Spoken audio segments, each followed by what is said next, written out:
Abra sua Bíblia em Gênesis, capítulo de número 25. Gênesis, capítulo 25.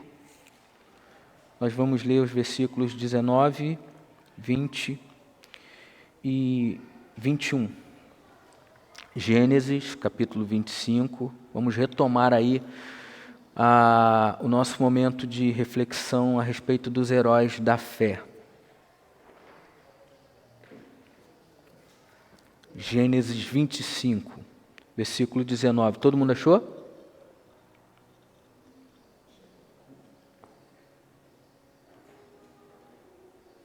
Amém? Podemos ler? Então diz assim a palavra do Senhor: Este é o relato da família de Isaque, filho de Abraão. Quando Isaque tinha 40 anos, casou-se com Rebeca, filha de Betuel, o arameu de Padã-Arã, e irmã de Labão, o arameu. Isaque orou ao Senhor em favor de sua mulher, pois ela não podia ter filhos. O Senhor ouviu a oração de Isaque e Rebeca ficou grávida de gêmeos. Até aqui. Nós falamos durante algum tempo muito sobre Abraão, sobre o que Deus, ou como Deus decidiu chamar Abraão. Abraão sai de uma terra pagã, do meio de uma família também pagã, embora estivesse Abraão na linhagem daqueles que de uma linhagem que está relacionada com o Messias, mas em determinado momento ele está acostumado a viver de um jeito, a fazer coisas, a ter uma dinâmica de vida muito relacionada àquilo que o seu pai definia como patriarca da família. E com a morte do seu pai, Abraão, ele é chamado para andar com Deus. Abraão recebe da parte de Deus um chamado, um convite ou uma ordem: sai do meio da tua parentela e vem caminhar comigo. Sai do meio da tua parentela e agora você vai experimentar a vida com outros olhos, de uma outra forma. A perspectiva vai mudar. E ele faz então promessas para Abraão: você terá um nome famoso, você terá uma terra, e em ti, através da tua descendência, todas as nações do mundo serão benditas. E Abraão vai andar com Deus, experimenta essa dinâmica, e parte dessa promessa, ou a promessa definitivamente em que tem a ver com essa descendência, passa por esse homem chamado Isaque. E nós já vimos que durante algum tempo Abraão espera para que isso de fato seja consumado, e Isaque nasce, o filho da promessa, mas Abraão agora já é morto. O texto que a gente acabou de ler está nesse contexto. Abraão já é morto, o filho da promessa já é um homem feito. Como diz o texto no verso 29, esse é o relato da família de Isaque. Agora Isaque não tem Abraão, agora Isaque não tem o modelo, a figura, não tem aquela pessoa que, digamos, é o responsável por aquela família extensa da qual Isaque fazia parte. Agora Isaque é esse homem. Isaque é esse líder, Isaque é o patriarca, Isaque é quem conduz, Isaque é quem dirige, Isaque é quem se torna o responsável por toda a casa, por toda a família, por todo o clã. E aí, este é o relato da família de Isaque. Isaque agora é alguém que vai precisar aprender a viver a vida não mais à luz da fé do seu pai, viver da experiência do seu pai, viver tendo como parâmetro o seu pai. Muito embora isso lhe sirva de modelo, mas agora Isaac vai ter que aprender a ter as suas experiências com Deus. Isaac vai ter que definitivamente aprender o que significa amar a Deus, buscar a Deus, caminhar com Deus. Qual é o significado disso sem o seu pai? Muito embora desde muito cedo ele estava ali, digamos, matriculado na escola da fé de Abraão. Ele viu coisas, ele ouviu coisas. Desde muito jovem, certamente ele tomou conhecimento de como as coisas aconteceram naquela família, por que aconteceram, a importância daqueles acontecimentos, como Deus se revelou ao seu pai. Isso dentro da tradição, embora a gente não leia isso em lugar algum, mas dentro da tradição do mundo antigo, era uma coisa muito comum se falar dos feitos. Não havia essa coisa da escrita, tudo era oral. Então conta, fala do que aconteceu, fala como aconteceu, por que aconteceu. E ele cresce com isso, até que um dia, ainda que de forma indireta, mas ele participa de uma grande experiência com o seu pai, porque o seu pai recebe o seguinte comunicado: toma o teu filho e oferece-o a mim, como forma de sacrifício em adoração. No fundo, o que Deus queria não era necessariamente Isaac, mas sim a devoção de Abraão. E naquele acontecimento em que Abraão prepara tudo, ele sai em viagem, caminha durante algum tempo para o lugar onde foi direcionado, e diz a Bíblia que ali ele prepara um altar, prepara uma lenha, e de repente o seu filho pergunta: pai, está tudo no seu lugar, está tudo pronto, está tudo certinho, as coisas vão acontecer, mas onde é que está o cordeiro para o sacrifício? E a resposta de Abraão foi: Deus proverá. E eles continuaram a caminhar até que chega para o finalmente, para o último ato. E ali, ao mesmo tempo que a fé de Abraão é provada e aprovada, Isaac também, ele percebe no seu pai essa devoção, e aí e na sua pergunta em que ele diz: onde é que está? E Deus proverá. Ele era aquele que passaria, ou na cabeça de Abraão, aquele que seria submetido, seria ele o sacrifício. De repente ele ouve: não toque no menino, não faça mal ao menino, não precisa ir até as últimas com o menino, porque agora eu sei que você me teme, que você me ama, que você me tem como Deus de sua vida. E eu fico imaginando que, por até um tanto quanto traumático para Isaac foi aquela experiência, a gente não olha para a Bíblia com esses olhos, né? Tudo muito bonito e tal, mas imagina para alguém que está ali e nas últimas ele se vê livre, há um livramento da parte de Deus. Não, o que eu queria ver já vi, o que eu queria provar já provei, então não faça mal ao menino. No meio daquela experiência, ele também está aprendendo um pouco do que significa caminhar com Deus, mas ainda sob a sombra do seu pai. Agora não. Então, queria ver nesse texto um pouco dessa vida que, quando a gente compara com a vida de Abraão, não há grandes feitos na vida de Isaac. Não há grandes feitos, não há uma luta, não venceu uma guerra comparando com seu pai, embora em algumas coisas se assemelhe, ele também comete alguns erros como seu pai, mas aqui meio que se dá um start, se inicia esse processo de fato, uma vida com Deus, um ciclo novo sendo inaugurado na vida de Isaac. E aí, o que a gente pode aprender com a vida de Isaac, à luz desses versículos, e que eu acho que pode ser de muito valia, ser muito útil para a gente, quando a gente olha para esse texto? O que esse episódio ele conta a respeito da vida de Isaac? A gente aprende que vida com Deus precisa ser vivida com piedade, com devoção. A gente aprende, por exemplo, que vida com Deus precisa ser experimentada com confiança e com dependência. E a gente vê isso a partir do drama. A primeira coisa que eu quero considerar aqui é o drama que Isaac e sua família estão vivendo.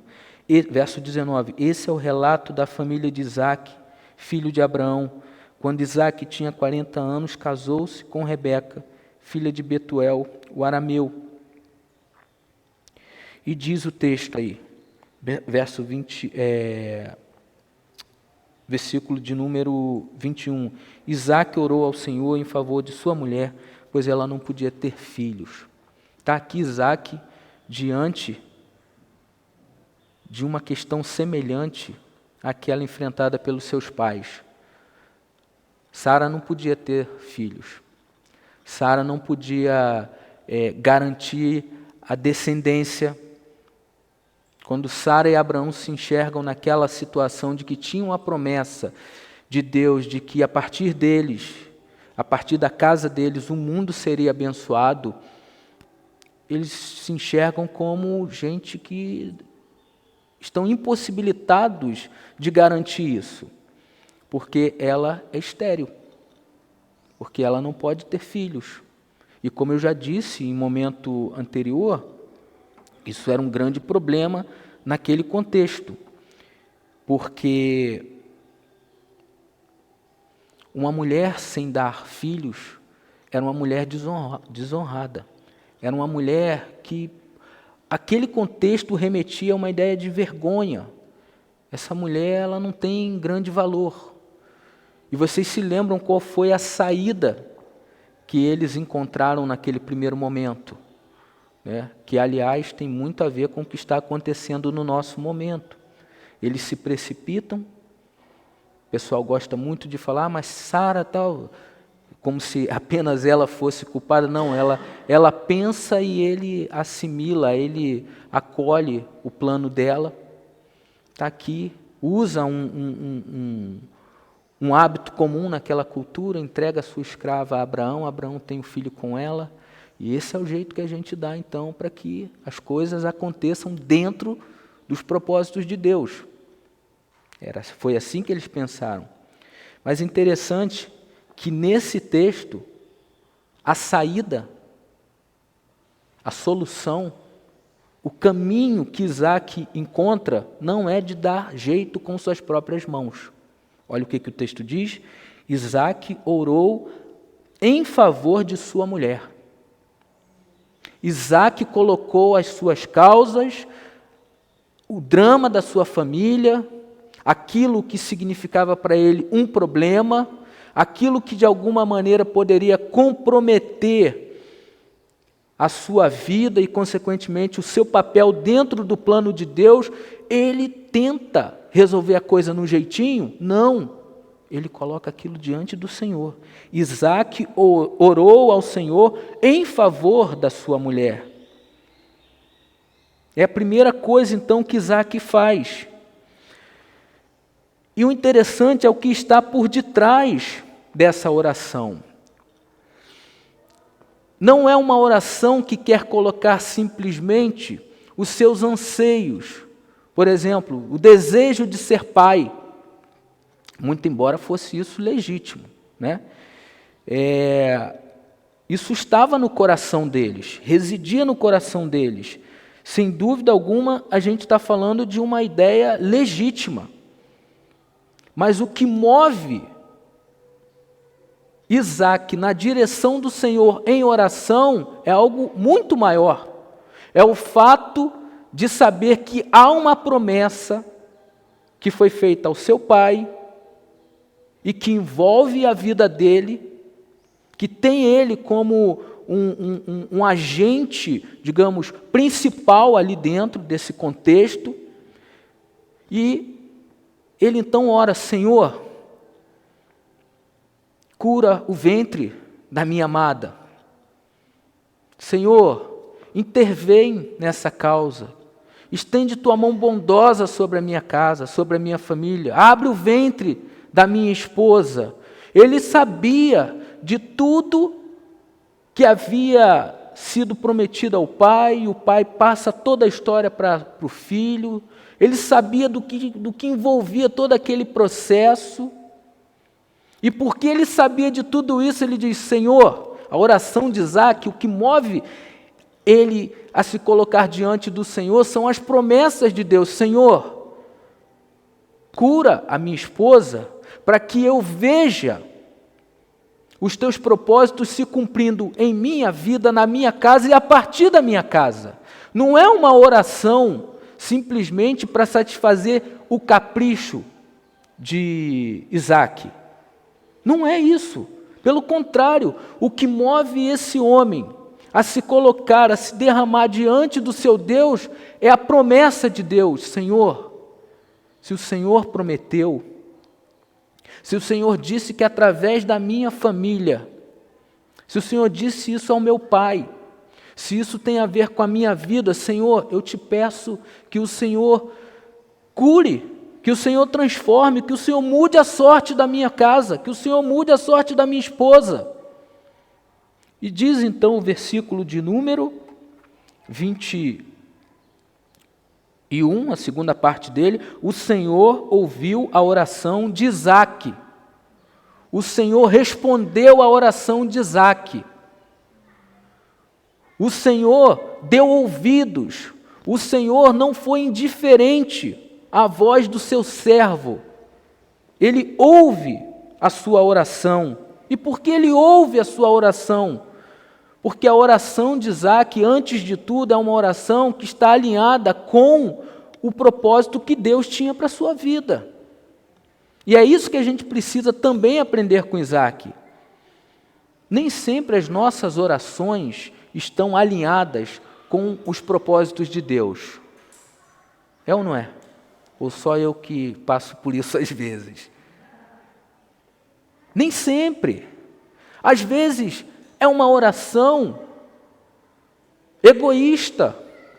Às vezes é um posicionamento diante de Deus precipitado. Às vezes é uma postura diante de Deus como se aquilo fizesse parte de uma exigência nossa. Está errado, é um jeito da gente se colocar diante de Deus equivocado. Aí quando a gente vê a postura de Isaque, quando ele se coloca diante do Senhor, o intuito não é ver o seu sonho de paternidade ser realizado, simplesmente, embora seja legítimo, não tem problema nenhum orar assim, mas o que está por trás da oração dele é a promessa de Deus. Senhor, o Senhor disse que me abençoaria, e que através da minha família todos seriam abençoados, e que disse ao meu pai que haveria uma descendência tão numerosa, e de forma até semelhante a Abraão, que tinha apenas um servo.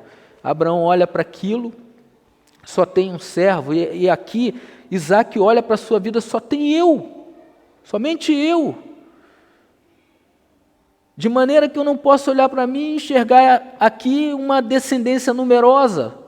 Só existe uma pessoa. Então o que ele faz diante do seu drama familiar? Ele busca a face de Deus. Ele ora a Deus.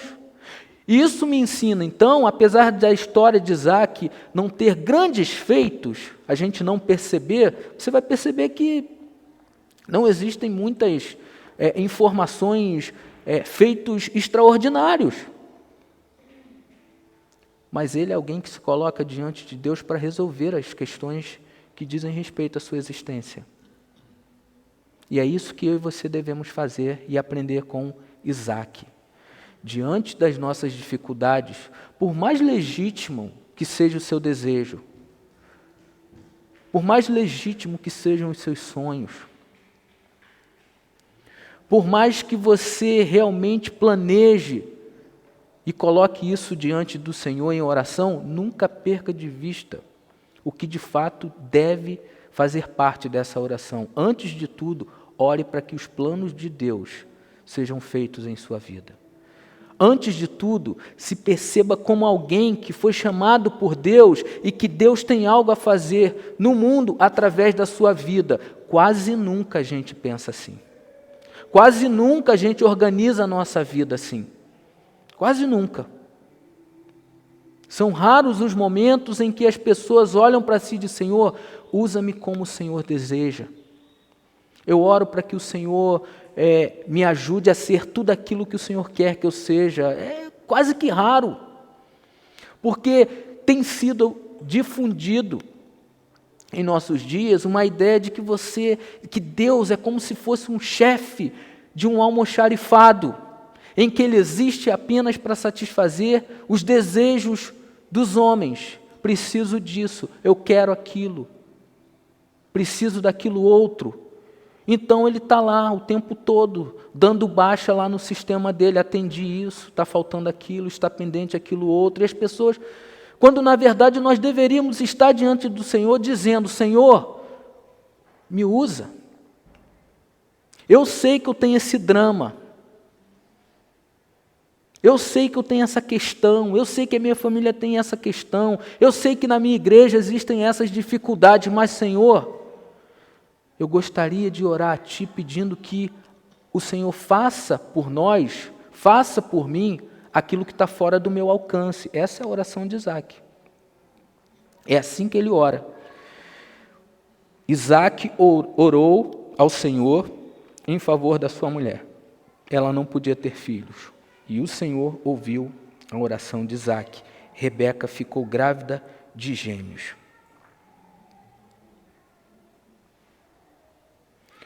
Então, o que a gente aprende aqui? Que as nossas orações devem ser dirigidas a Deus sempre com a expectativa de ver a vontade perfeita de Deus se cumprir em nossa vida e através da nossa vida. O que a gente aprende aqui?